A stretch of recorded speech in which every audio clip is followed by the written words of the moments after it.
Hachette Audio presents Waistcoats and Weaponry, Finishing School, Book the Third. Written by Gail Carriger. Read by Moira Quirk. Dedication. For Rhonda. She glittered. Session 1. Beware vampires wearing flower pots. Funambulist, said Sophronia Temenic quite suddenly. Sophronia, such language, Dimity plumly Tainmut reprimanded. Pardon? Said Agatha Wustmoss. Sidheag McCone, the final member of Sophronia's group, muttered, "Bless you."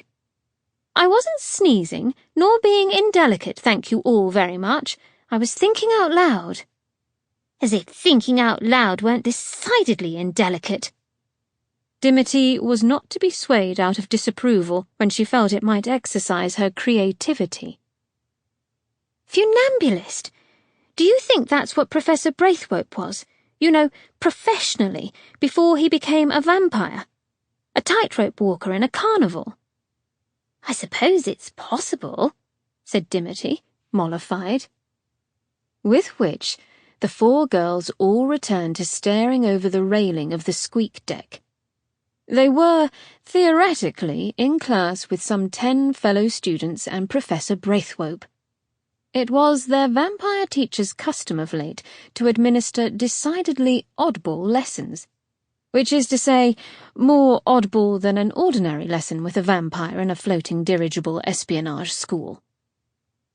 It was a drizzly January evening, 1853.